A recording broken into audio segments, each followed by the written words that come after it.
Georgia fans, and if you're not a Georgia fan, think about a similar moment. Think about, you know what? Screw it. Think about Carson Beck crying after the SEC championship game. The tears kind of come into his eyes there after Georgia's comeback falls short against the Tide in the SEC championship a few months back in December when they lost 27-24 to Alabama. Think about that. Think about, if you're an Eagles fan, think about what happened at the end of the Super Bowl a couple years ago. I don't care who you are, what you're a fan of, but think about a heartbreaking moment in sports, in life. Think about a job that you didn't get. Think about your girlfriend breaking up with you. Think about not hitting your max at the gym. Whatever it is that you failed at, did that motivate you? Did that set you apart? Did that give you a fire to move forward and to accomplish that in the future, right? So I want you to think about that real quick, and then, maybe pause the video for a second if you have to. And then think about how, is that going to fuel Georgia this year?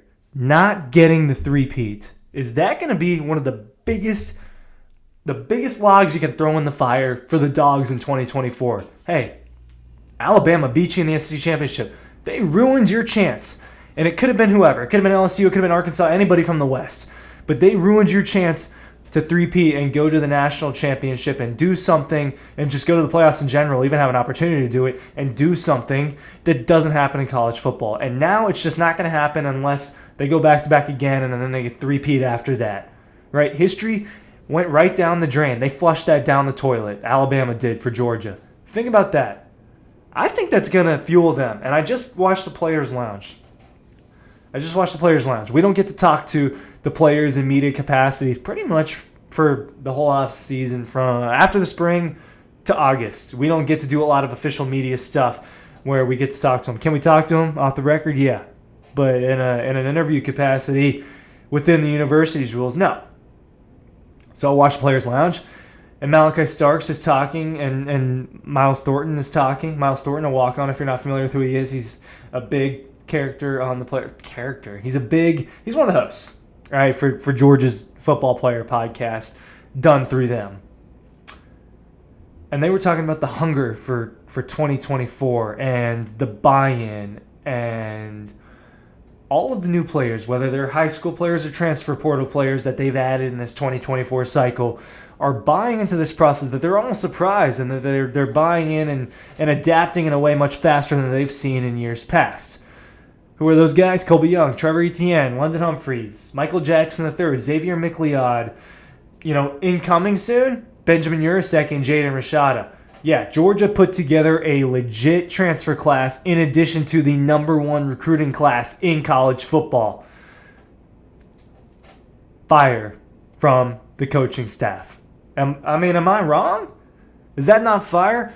Hey, we just lost. We didn't three-peat, which are they, is Kirby thinking about that specifically? He would tell you no. I think you're thinking about it a little bit at least if you're in that position. How does that not fuel a team to do better? You can look across sports. Look at college basketball. 2016, North Carolina loses to Villanova. Heartbreaking game, right? What does North Carolina do the very next year? Win March Madness. You bring back a really, really good team. You use that experience from the year before, and you go on and you win the whole thing. It's definitely a trend in college basketball to get far and then not get as far as you want to go and then go there again. Michigan. As much as people on this channel are probably not big fans of what Michigan accomplished the last couple of years, I'm not saying I am. Get to the playoffs 3 years in a row, the first 2 years. Lose to Georgia, lose to TCU, a team you shouldn't have lost to.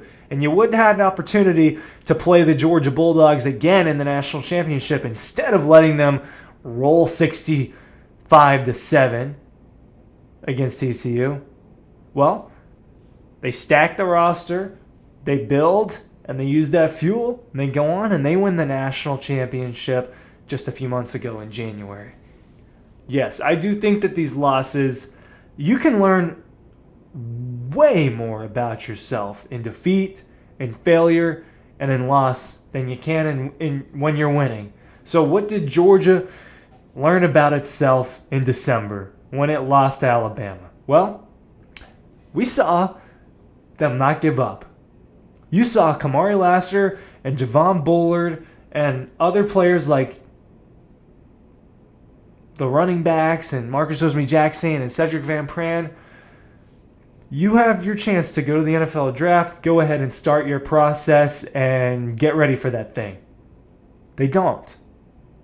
They fight for their team. Kirby Smart tells Kamari, hey, he tells that story after the Orange Bowl. Hey, I sat down with Kamari and his family. We talked about his future. I nudged him to just go ahead and go to the draft because I think, hey, your grade is good enough. You got to get out of here and go ahead and go. He did not think that Kamari Lassiter was going to play in that Orange Bowl game. Kamari calls him up, hey, I can't do this.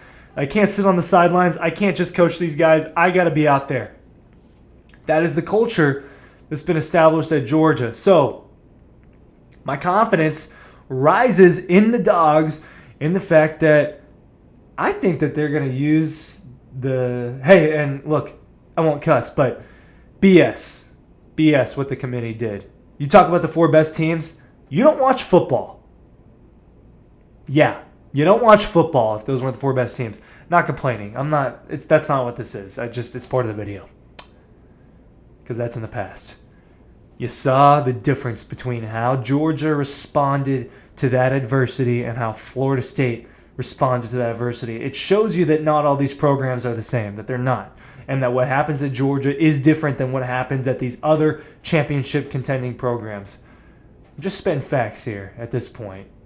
You see Keon Coleman, Jared Verse, all these future guys that I think are going to be good in the NFL, probably, not playing that game. And Georgia rocked them.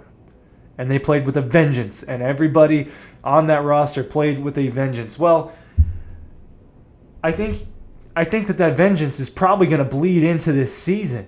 Because there's people on this team that were able to be a part of a three-peat and they didn't get it. And they're sticking around.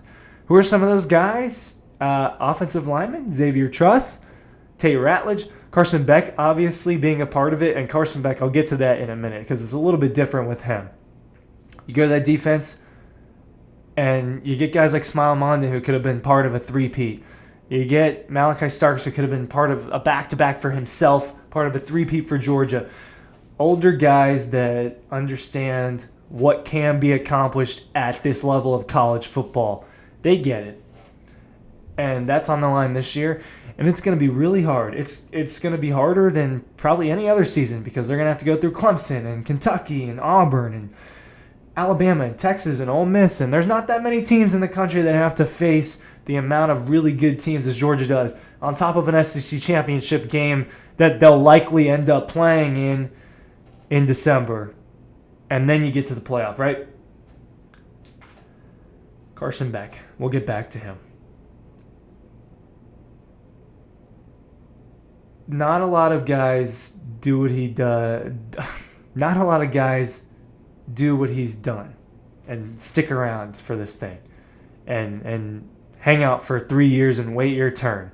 And what Carson Beck has voiced that he really, really, really wants is a national championship as the starting quarterback for the Georgia Bulldogs. He wants a ring that he was a primary contributor to. And all you're hearing post-2024 NFL draft is about, and I've been trying to say this for months, and now all these draft experts want to come out and say it. Ridiculous. I don't know, I'm angry. I'm a little bit fired up.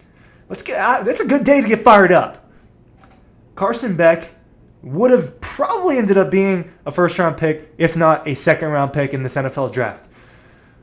There's a lot of risk in coming back, Carson. There's a lot of risk. You could get hurt at any moment. Now, you could get hurt at any moment. That's just sports. But he passed up an opportunity to be a top 2-round pick in this draft to do something big for Georgia. Yes.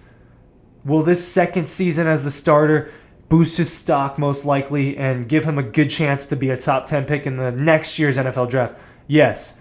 But I really do believe that a lot of it fell on the fact that he wants to win.